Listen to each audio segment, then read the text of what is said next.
Hello and welcome back. This is Candace from Candoodle, and today I have a super fun and quick watercolor technique, as well as a little sneak peek of one of the new Pawsome Stamps stamp sets that's coming out tomorrow. So let's get started. So I'm going to be using the new Mandala stamp set by Pawsome Stamps, which is super, super pretty. And I'm going to start with some watercolor paper, which I've stuck down on my new Brutus Monroe's sticky mat. I'm so excited to finally have one of these. I am going to use my anti-static powder pouch, being careful not to get too liberal so it doesn't take away my stick on my mat. And then I'm going to stamp this down with some Versamark ink. And because it's watercolor paper, I did stamp it a couple times. When you take your paper off of this, you want to fold the mat backwards and not peel the paper off. That way it doesn't warp your paper. Then I'm going to come in with some white embossing powder, and I'm just using a coffee filter so I don't make a big mess trying to keep this in my container. And this makes for a super easy cleanup, and the coffee filter is reusable, which is really helpful. When I do heat emboss this, it can be a bit hard to see because it's white on white. So I tend to hold it under my light so I can catch the glare and make sure I'm not overheating any particular area, but that there's no powder left because that will ruin my watercolor technique, which we're about to do.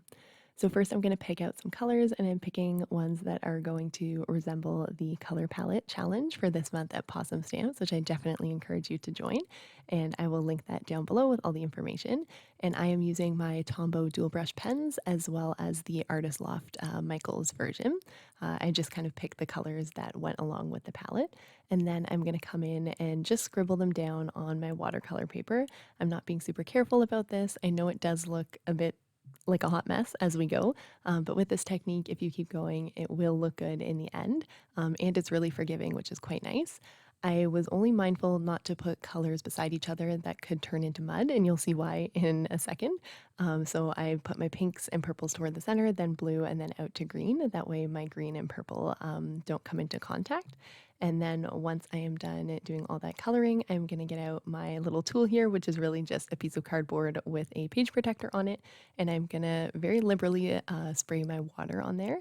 And unfortunately, I should have taped this down. As you can see, it kind of bent up in the center, and that purple went out to my green and formed some mud. But I was able to pick it up with a paper towel, and you don't see it in the final design, so I think it ends up being okay. But if you wanted to avoid that, you could tape this down just to make it a little bit easier for yourself. And then any areas that weren't blending really well, you can come in kind of with your finger and just kind of force that to blend. But even if you leave it alone, it will end up looking very good. This technique is super forgiving. And it is best to let it air dry, but of course I have no patience, and this was late for a design team assignment. Well, almost late. It was the night before it was due. So I did heat set it with my heat gun, and you just want to be careful to really move it around and not stay in one area for too long, or you will reheat the embossing powder. So you don't want to do that. So once that's done, I am going to tape it down to my card base and then work on my sentiment. So for this one, I have my template, which is one of my favorite Honeybee banner dies.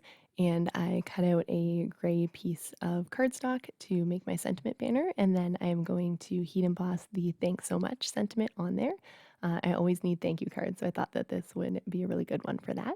And then I am going to white heat emboss this, just using my tweezers to make it a bit easier when I'm doing such a small sentiment so I don't burn my fingers. Once that's done, I am going to stack up a few of the extra banners behind. This is just going to give it some dimension, and I tend to like this because it's a bit more sturdier than once I get those all stacked up, I am going to come in using my T-roller to make sure I get that nice and straight and centered on my card panel. And then I am going to come in with some embellishments to finish off the card. This is the Spring Bling sequin mix, which I love, and it actually matches these colors perfectly. And I'm just going to kind of put those around the mandala where they fit into the design.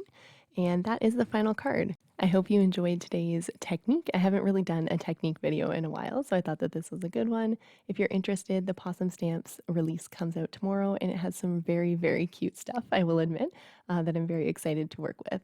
So I hope you liked today's card. As always, I'd love to hear from you below in the comments, and I will see you in another video. Bye!